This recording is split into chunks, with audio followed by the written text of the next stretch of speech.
Un jour, il se retourna et comprit que son errance avait tracé son chemin. Mon premier grand voyage. J'ai 1 an. La Côte d'Ivoire et le Niger sont mes terres d'accueil. Petit retour en terre inconnue. J'aime ce pays qui m'a vu grandir, qui a vu mes premières larmes et mes fous rires. Pas besoin d'un crayon pour dessiner tes sourires, tels des rayons de soleil pour t'accueillir. Le CFA parle fort, à travers et à tort. On marchande pour le transport. Et quoi encore? Je rentre en France à l'âge de 11 ans, dans le nord de la France, ma terre de naissance. Le temps de finir mes études, d'obtenir mon diplôme d'éducatrice spécialisée, ma licence sciences de l'éducation. Le courage de partir, la force de revenir. Partir pour grandir, revenir pour bâtir. Dans la grisaille et le froid, j'entendais cette voix. À 27 ans, j'entame mon 2e grand voyage. Celui que j'appellerais le voyage de la transition. Je quitte mon CDI, ma maison, ma vie de ch'timi toute tracée. À la place, je décolle pour un des plus beaux lagons du monde, Mayotte. Mon diplôme d'éducatrice spécialisée en poche, j'obtiens un CDD de 1 an au service de l'aide sociale à l'enfance. Je visualise la passe en S, Madagascar, la Tanzanie, la plage, la plongée, les bivouacs, les sorties entre amis, la chaleur, l'humidité, la vie d'expatrié retrouvé, la force de revenir. À la fin de mes contrats, je rentre en France. Je n'ai qu'une idée en tête, repartir. J'ai le sentiment de quelque chose d'inaccompli. Je veux réaliser mon projet de m'expatrier pour le travail en Afrique. Je mets ma vie personnelle et professionnelle entre parenthèses. Je n'accepte que des CDD. Je fais des recherches, je postule dans les ONG, je passe mon permis moto, je m'achète un camping-car. Le sentiment, l'intuition qu'une opportunité allait se présenter à moi ne me quittait pas. 2 ans après mon retour de Mayotte, j'obtiens mon billet d'entrée pour le Sénégal. Le courage de partir. Dakar, 2011. Ici, il n'y a pas de métro, pas de tram. Ici, c'est taxi-brousse, car rapide, jaune noir, Diagandiaï, pousse-pousse. Petite pause dans une dibiterie ou Tangana. Dakar ne dort pas. Me revoilà chez moi. Elle danse, avec ou sans salaire, malgré les coupures d'eau, d'électricité et la galère. C'est vrai, j'ai duré là-bas. On est mieux que chez moi. Le Sénégal, Thiès, Saint-Louis, Diourbel, Kaolack, Kédougou, Tambacounda, Ziguinchor et Dakar. Là-bas, je voyage. Et j'enseigne dans une école franco-sénégalaise. Je deviens maîtresse Laura. Cette vie dure 3 ans. Le courage, la force de revenir. Revenir pour bâtir. À 35 ans, je rentre en France. En Picardie, d'abord. Puis, grâce à une relation amicale qui m'héberge, j'intègre le dispositif SOS Village d'enfants de Marseille. Cette courte expérience me permet de me réadapter aux institutions françaises. Ce retour est important. Je ne veux pas me laisser envahir par l'idée de repartir. Je veux me stabiliser. reprendre mon métier initial, quitter le Nord, m'installer dans le Sud, obtenir un nouveau diplôme.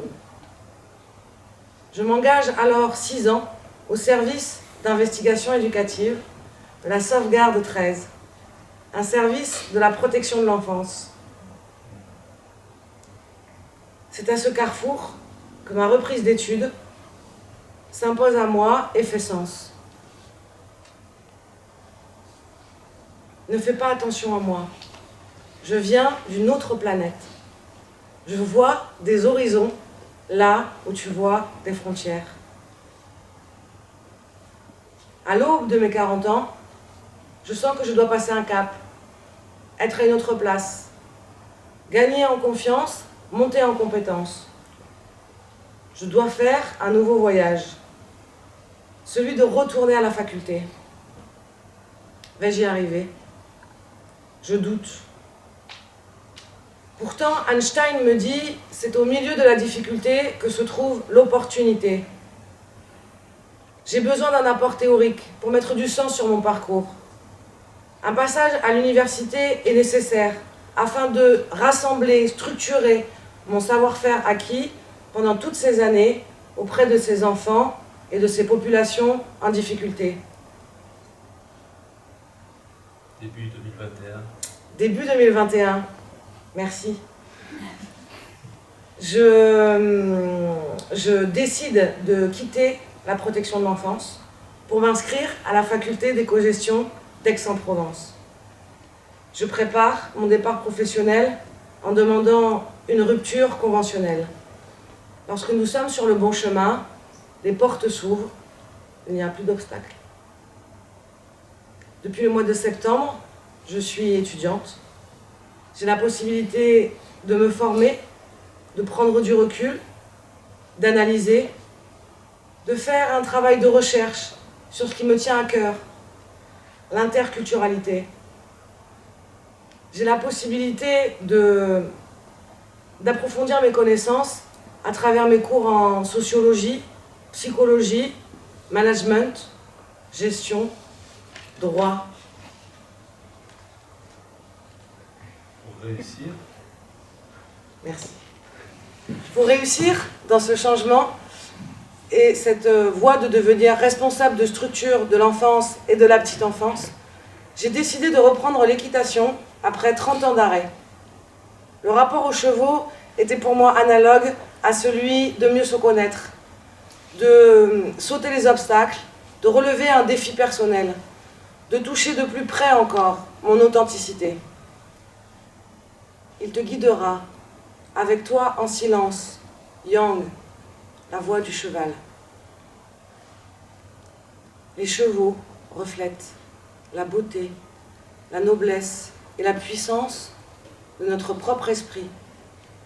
Ils nous aident à retrouver cette présence, si souvent perdue dans la frénésie et la déconnexion de la vie civilisée. Ils sont plus intéressés par le voyage que par le but. Changement soudain. La gardienne des cités d'or sort se relever. Au final, si je regarde mon parcours, que m'a-t-il apporté? Est-ce que ce besoin de bouger était de la lassitude, une forme d'instabilité? Peut-être un déséquilibre entre ces deux pays qui m'ont accueilli. Beaucoup d'insouciance aussi. Au final, en 16 ans de carrière, en prenant ce qui venait à moi, j'ai réussi à travailler en France, à vivre et à m'intégrer au Sénégal et à Mayotte, à créer du lien avec les populations mahoraises et sénégalaises, à impulser de nouvelles idées et adopter de nouveaux comportements. J'ai développé mes qualités d'adaptation, j'ai su prendre des risques, des décisions. J'ai rencontré beaucoup de belles personnes. J'ai fait face aux doutes, à la remise en question, à l'épreuve, au changement et au recommencement. Je suis aujourd'hui reconnaissante de tous les souvenirs que j'ai laissés et que l'on m'a donnés, de tous ces messages de mes aînés que j'ai reçus à chacun de mes voyages, comme par exemple, la confiance n'existe pas. Ce qui existe, c'est les confiances, directement liées à l'expertise, au savoir-faire et au savoir-être. Celui qui ose ce que personne n'a jamais osé verra ce que personne n'a jamais vu. C'est votre chemin, et seulement le vôtre. Des personnes peuvent s'y joindre et marcher avec vous, mais personne ne peut marcher pour vous. Je vous remercie.